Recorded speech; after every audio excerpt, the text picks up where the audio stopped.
Welcome to my budget deck channel where I try to make decks as cheap and playable as possible. So if this is something you'd be interested in, then why not subscribe? Today with a bit of a difficult one, which is Kashtira. Difficult because first of all, they're all very expensive cards, and secondly difficult because of the fact that there's not that many Kashtira cards out yet. We're still lacking the extra deck monster Riseheart, if I'm not mistaken. We are all still lacking some of the spell cards. I think one trap card. There's so many cards missing. Lots of main deck monsters are missing as well. All of the ones that support different archetypes aren't here. So this is the best I could come up with. It's 100% playable. Is it good? Not overly. Like, it depends on who you're playing against. It can be like a meta call. If you manage to go first and you're playing against certain specific decks, this deck can shut them down quite a lot. And the grind game is a bit fun, and you have powerful cards, but also, yeah, I don't know if it's worth it. If you want to play them anyway and you want to wait till the good stuff comes out, then you can use something, a variant roundabout like this, if you don't want to go into any crazy extra shenanigans that you can go into with certain decks, certain cards like Galaxy Tomahawk into Mecha, Phantom-Beast, Auroradon and whatnot. So there's crazy combos that you can be doing with this deck, because a rank 7 engine, as long as this card is around, will result into something insane at one point, but then you're not really playing Kashtira, you're just playing, well, rank 7 turbo basically. So this is focusing more on the Kashtira grindish kind of playstyle. And let's start off with Psi-Beast, one of the normal summons that actually get you into a level 7 monster, and it banishes one of your cards, which can be somewhat nice because you have a trap card and a spell card that recovers this. So I felt like this card was a very, very neat tech card for decks that don't try to be as expensive here. We have one Ash Blossom, we have one Infinite Impermanence, and one Nibiru in here, mainly because the fact is you basically get them for free in the Master Pack bundles, and you do need some cards going second, although some of this deck is also quite decent going second, so there's also that. Cards that I want to be talking about while I'm talking about hand traps, obviously we want to swap out the Dinomischus and Forbidden Chalice for cards like Maxi, Triple Ash Blossom, certain other hand traps that work well in the meta. These are just the cards that I splashed in here, the budget cards that kind of work with the deck, kind of work with the concept, and also are, well, cheap, so you can run them as well. We have one Danger Jackalope in here, mainly because if this card discards itself, then you can summon a level 7 from your deck, so that's not too bad. What you also could be doing, if you don't want to do it that way, you can go for like 2 Nessies, for example. But I wanted to keep it as broad as possible to have cards that, well, kind of help you in multiple different situations, not if you just play Kashtira, because you can easily use Jackalope in plenty of decks, so you gain the most value out of the cards that I choose that you can be playing. Then we have 2 Mecha Phantom-Beast Tetherwolf. You can theoretically cut this card down to 1, you don't really need it that much, but it has multiple different purposes. It's a wind monster, which can be somewhat hilarious for certain purposes. So you can already see Small World in here. We have this card because it can help you go into, well, it can help you go into one of your level 7 monsters, because this rank 7 monsters, because this card becomes level 7 on the board, and you generate another token in the meantime, so you have another blocker, or depending on what you go for, you could even go into Decode Talker with this one, for example. Whatever you play in the extra deck, the extra token can be helpful. We have Danger Chupacabra in here, mainly because, well, sometimes you could be summoning this card off of itself and to get another draw in, but this card can also be helpful for Small World. It can be helpful with Riseheart in combination, and theoretically you could also be playing some rank 4s in here, like Baguska, if you want to be stalling, that can be helpful, or some other stuff like Abyss Dweller if you want to shut down graveyard effects, and so on and so on and so on.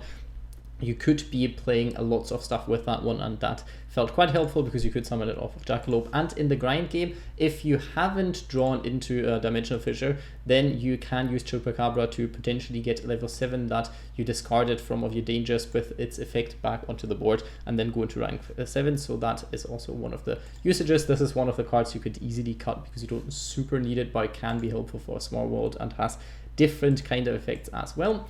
One Riseheart, this card I feel like doesn't do all that much at the moment, just for the fact that in a budget variant you'd only play one Shangri-Ira. If you have 2, then it does still do more, but usually this card kind of extends to a point that you can go into 2 rank 7s. But the thing is, if you start your play, like if you start your turn, like if you have, if you go first, then this isn't all that great going into 2 rank 7s because there aren't that many good go first ones that are cheap, so that's a bit of a problem. Usually you want to go into like Diablosis as well, potentially in combination with this one, and have lots of different stuff, but at the moment this isn't quite as good. So I feel like 1 was fine, it's searchable, it's a normal summon that theoretically also gets you into rank 7, not by itself, but it becomes a level 7 at least, and it banishes stuff, and the effect that gets rid of some cards on top of your opponent's deck isn't terrible. So yeah, 1 I felt like was for the budget variant at least plenty. We have 2 Kaijus in here. If you go second and you draw 2 of them,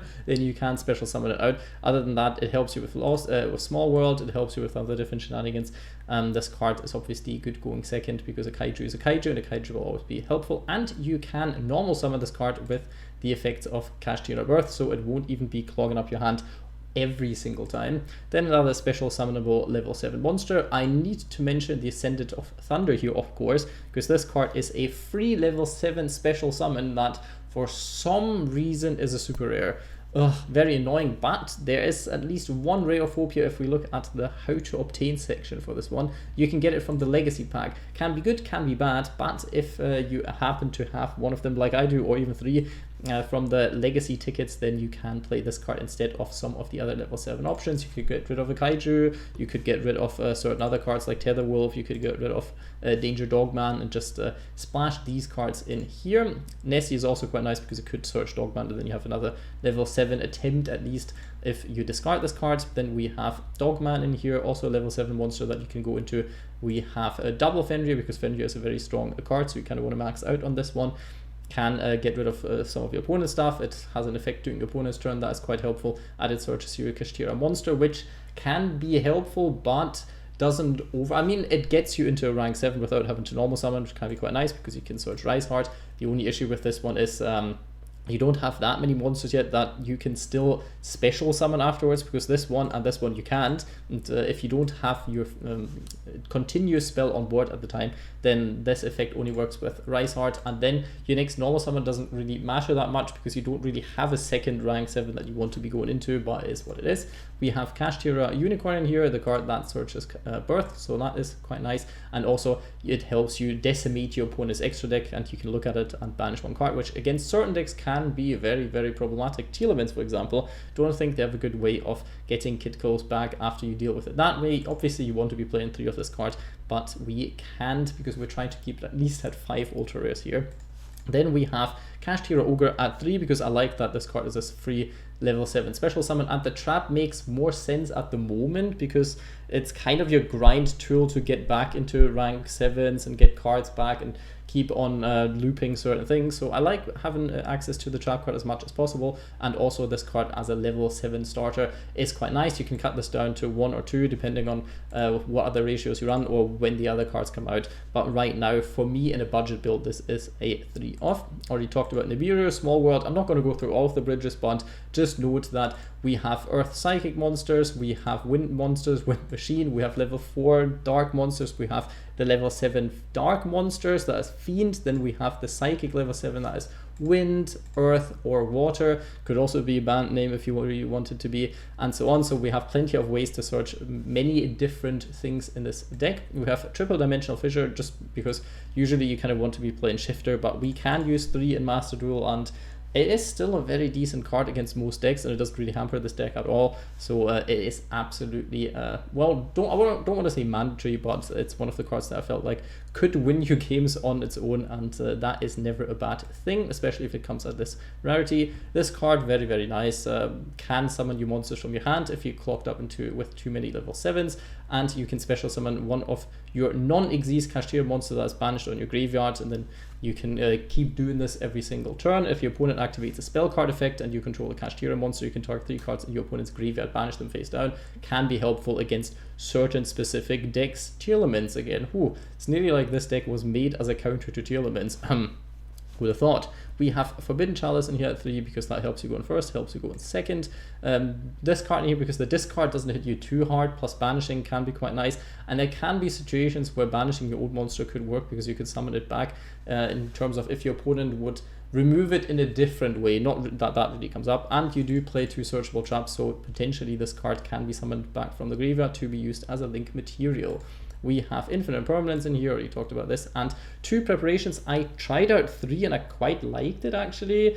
At the moment, and for a budget build, not for like a competitive build, but I want to be able to see this going first, so I felt like 5 copies of it should be absolutely fine, and I like having a second option here in case one of them gets removed, or in case you just, I don't know, want to be search another one, deck thin a little bit, because Ogre will be on board more than once potentially if in the grind game, so having a second copy of this isn't too bad. And with this one you can theoretically get your extra deck monster back, which can be somewhat helpful from time to time, because this one can special summon one of your banished or in your hand Kashtira monster. And the good thing is about this, you have cards that can banish from your graveyard like Dark Armed, so you have options to get your Xyz monster into the graveyard even after you've already used it, and then you can summon it back. It doesn't have the protection because it doesn't have material, but it still does some stuff then. And this also has the effect, if your opponent activates a trap card effect, you control a Kashtira monster, and this card is already face up in your spell trap zone. Keep that in mind. You can look at your opponent's hand, and if you do, banish 1 card from it face down, so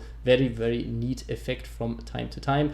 But the thing is, they have to have like to activate a trap effect, so that doesn't really come up all that much and still is helpful. But you could potentially at one point against certain other grindy decks like Labyrinth rip some cards out of their hand that they really do need.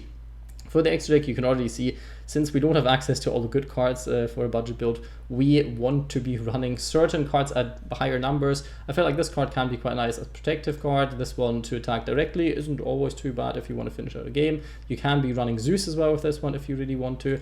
We have the Dark Arm Dragon. This card theoretically could even play at a 3. It comes up a lot more often than I thought, and I really like the effect. It obviously clashes a bit with Dimensional Fissure, but you will have some spell cards in the graveyard, so you will always have stuff that you can banish, and then you can get rid of lots of cards on board. And for a grindy deck, this can be very important. So if you want to be playing 3 of it, you can. I put 1 card of this one in here. Not that it really matters, but sometimes you want to get rid of a certain card on your opponent's board that doesn't have a lot of attack and shouldn't go to the graveyard after. You know how it is. But this one can also gain attack, so 3100 can sometimes help you beat over stuff. We have 2 of this one, not that it really matters, but I just wanted to put it in. 1 Shangri-Ira, you usually want to be playing 2, but obviously for budget reasons we are down at 1. Geonator Transverser can come up, especially because you can manipulate zones with this one, so that is not too bad. Same for Pit Knight Early. This card, very, very nice addition to budget builds now. Woo, I'm quite excited that Konami didn't make this a super rare. And we have Decode Talker, Paleozoic Talker, and Rasterliger, the whole budget hero build that you can play because you get those for free. And yeah, obviously play good link monsters if you have them. Other cards to consider, theoretically Magician's Souls can be used as a level 7 engine if you want to be playing 1 or 2 bricks in your deck. Then this could potentially work out. We have other cards like Photon Wyvern. This card can be neat if you have it in conjunction with Kashtira Birth and you play against an opponent's deck that has lots of set cards. Just to consider, if the meta is like that, you could theoretically do it. And there is ways to search it out with stuff like Small World as well, so you could be playing it if you really wanted to. Obviously, Ascendant of Thunder is nice. Then Baron can be used multiple different ways. The way that it's mostly made is by special summoning one of the Kashtiras and normal summoning one of your hand trap level 3 tuner monsters.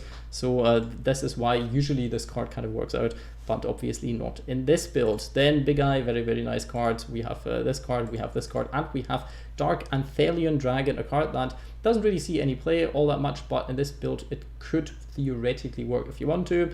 Could be playing Sacred Swords of the 7 Stars, but I don't really want to be crafting a super rares out of this one because it's not that good. It's decent because it banishes it with Kashtiras. It's not that bad, but I wouldn't still do it. You could run Instant Contact if you have it. If you are a Neos player, then you could run this one for a level 7 free special summon. Path of Prosperity I wanted to include, but then I decided to go for Small World because we do have quite a lot of draw effects with the danger, so I didn't want that to clash with itself. Sometimes it can be nice if you have stuff like Jackalope, for example, then you do want to be discarded and whatnot. I don't know. In the end, Pot of Prosperity kind of clashes with the dangers, and the dangers seem a bit more important to go into rank 7 plays. Stuff like Evenly Matched, obviously still nice in this meta as well. Let's move on to the rating section. So let's talk about the power level of this deck. How good is this? How strong is this deck? What is the strength level of this one? Well, not that great, I would say. I'd probably give it like a very low 3 out of 5, if not a high 2 out of 5. It depends on who you're playing against, really. Against some decks, this can be really devastating just because of how it functions with the whole bandage shenanigans. And in the grind game, if the opponent can't really be playing through like 1 or 2 disruptions that well, then this deck can be really nice. But if your opponent has a very explosive turn 1 that you can't really shut down with your floodgates and other cards, then you will be having a very, very bad time. So I would be nice and say potentially it's a very low 3 out of 5 rather than a 2 out of 5, but it's not the very best. It could be a lot better than it is, and we will have to be waiting for the new cards. Then this deck will obviously be a meta contender, but we know they will be expensive, and they're not out yet, so this is what I'm rating this specific list. Very low 3 out of 5, and that is me being quite generous actually.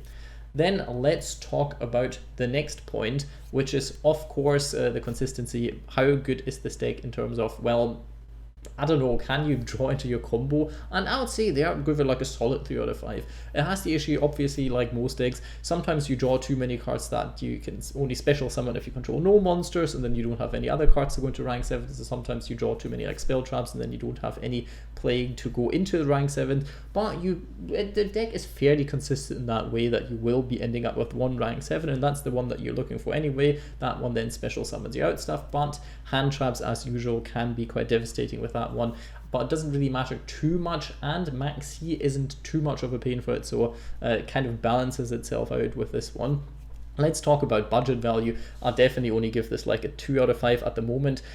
It's very, very expensive. There are lots of cards in here. The 2 out of 5 mainly come from the cards that work in every kind of deck, like Fenrir, a good card in any kind of deck if you really want to be going second, for example. Then we have Small World in here, a card that's very good in lots of different decks. The Danger Engine, quite good in lots of different decks. So the expensive cards that you have to craft, for example, or have to look for, they're not that bad in lots of different kind of versions, so there's that. But other than that, it is quite expensive for how well inconsistent or bad it is in theory. So yeah, not that great. I would say like potentially a high 2 out of 5. Don't want to be too harsh on it, but obviously I am still a bit pissed that Konami made this deck as expensive as it is, because I wish like some of the main deck ones were at least a little bit cheaper, but they're not, and I have to deal with it. But they can't stop me from rating it down in my deck profile. There you go, Konami.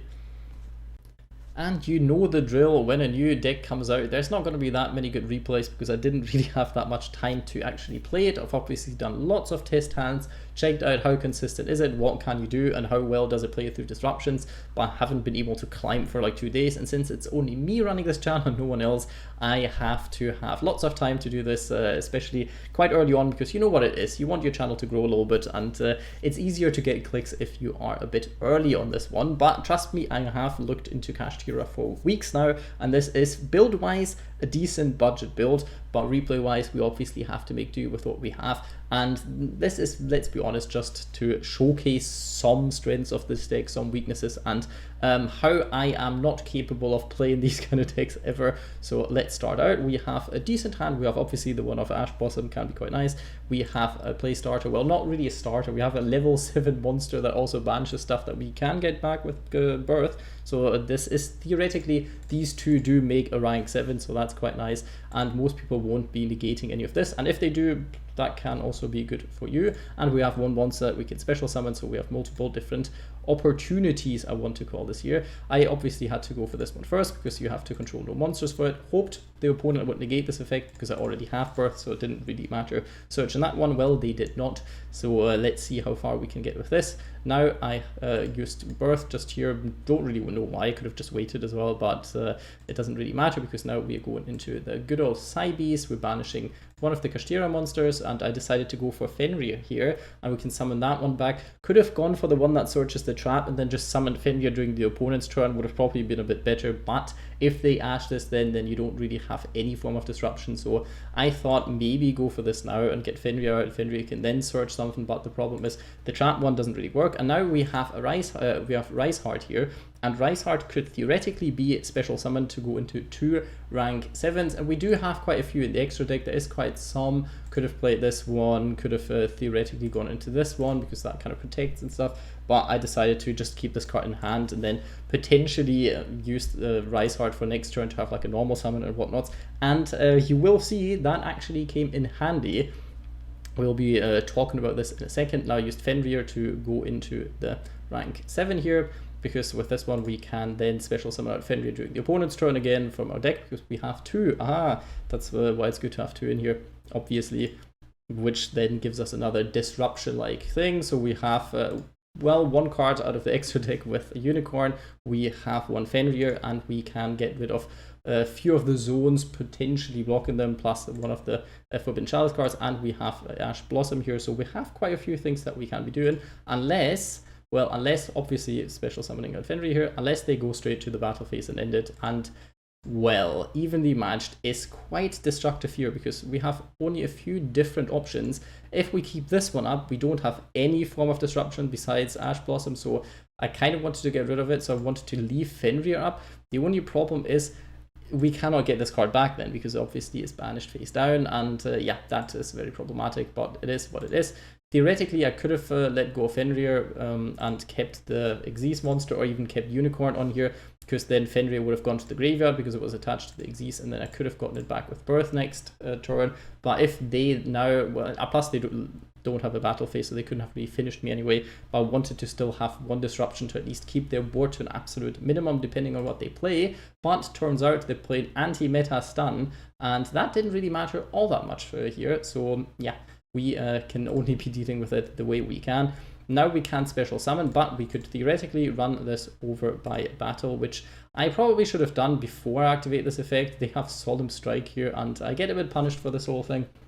Probably should have just switched it to attack position, but in the end, didn't really overly matter. We still have the normal summon that I kept. Imagine I didn't keep this one, I would have lost that already, and then I would have no way of clearing Fossil Diner here. Now I still have a way of clearing it, attacking into it, and they have a Mirror Force. I'm glad it's not the actual normal one, but just the one that gives stuff back to the hand, because now we can use the same thing next turn, and the anti-meta stun decks aren't really known to finish you within 1 turn, so unless they get a card that protects this from battle, I should be fairly fine. And also with Ash Blossom, I can counter this one. Ooh, top deck war, we have won this one this time, so there's that.